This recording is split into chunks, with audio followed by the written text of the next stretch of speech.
Bonjour les familles! C'est le chaos dans la famille.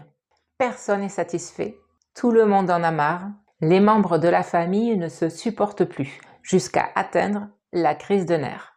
Reproches, disputes, isolement, séparation, c'est le chaos dans la famille. Je suis Fanny, marraine des familles, médiatrice et thérapeute. J'accompagne les personnes et les familles dans leur libération émotionnelle.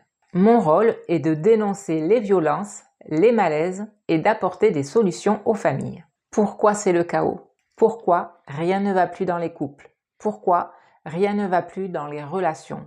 Pourquoi rien ne va plus dans les familles? Le gouvernement a réussi à nous diviser les uns des autres. C'est le drame actuel des familles détruites.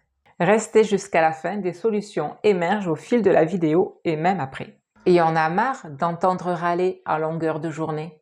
Parce que je n'ai pas envie de me prendre la tête pour des futilités, stop au grincheux. La cuvette des toilettes est en haut ou en bas, on s'en fout, mets-la comme tu veux.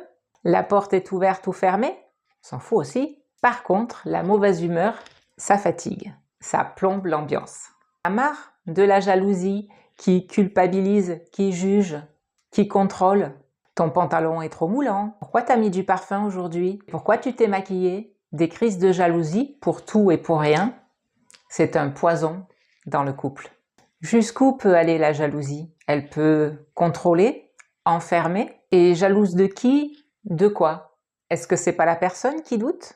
Qui doute des autres, qui doute d'elle-même, qui doute de sa sincérité, de sa peut-être fidélité à elle-même? A marre des impatients? Toujours faire vite, ça met du stress, de la pression. C'est pas mal aussi que chacun puisse aller à son propre rythme. Marre des addictions qui engendrent des sautes d'humeur, des instabilités qui peuvent mettre la situation financière en péril aussi. Marre des arrogants, des personnes qui savent tout mieux que tout le monde, les personnes qui critiquent les autres en permanence, ça aussi ça plombe l'ambiance.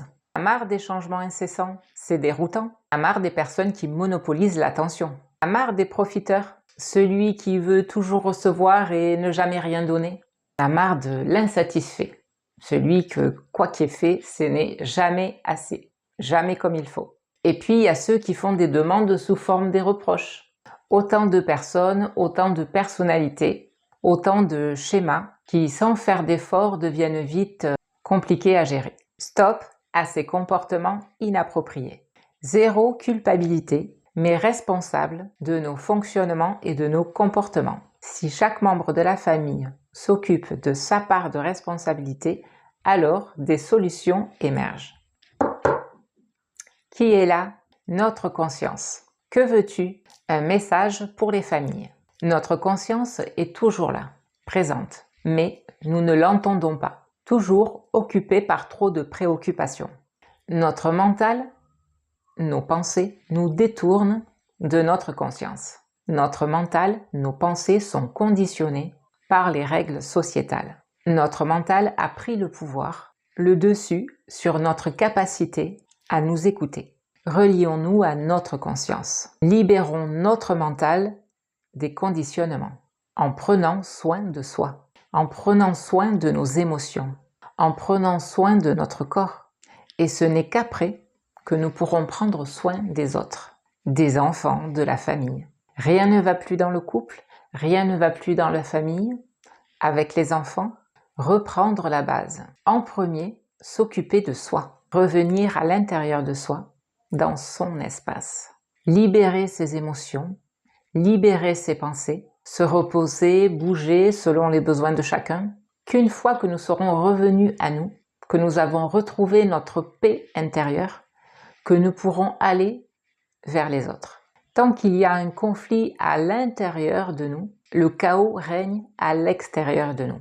Prendre le temps nécessaire à retrouver le calme en soi, puis mettre en place des actions, des inactions, de l'introspection nécessaires pour rester calme, pour rester dans l'équilibre de cette paix intérieure. Si chaque membre de la famille en fait tout autant, elle pourra trouver l'équilibre, le soutien, la sécurité, l'amour.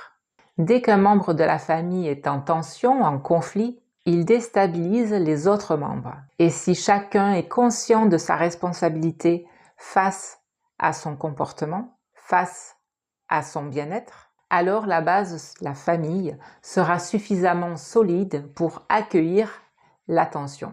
Les contraintes extérieures sont tellement fortes que la famille est bousculée de toutes parts. Les parents au travail, aux pressions sociétales, les enfants dans les institutions, les sollicitations extérieures, les réseaux, les amis, l'entourage. Une hygiène de vie saine est aujourd'hui indispensable. Une hygiène physique, émotionnelle, mentale. L'écoute, l'ouverture, le respect des besoins et du rythme de chacun est essentiel.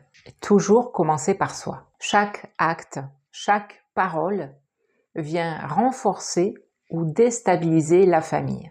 Soyons conscients et responsables de nos actes, de nos paroles, de nos silences. Il ne s'agit pas de dire oui à tout ou non à tout, seulement d'être juste avec soi et avec les autres. Pour cela, libérons-nous de tout ce qui nous entrave, de ce qui entrave notre paix intérieure. Une fois libéré, diffuse la paix, l'amour autour de nous en étant soi-même. Pas pour faire plaisir aux autres, pour soi-même.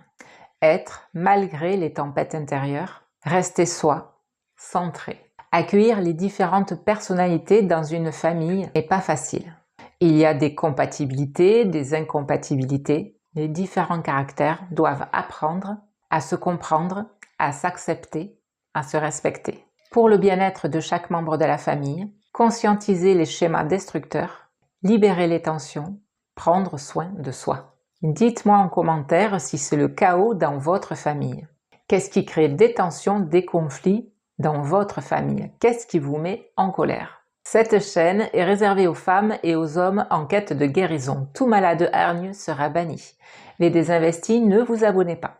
Guérir les conflits à l'intérieur de soi, c'est amener plus de paix à l'extérieur de soi.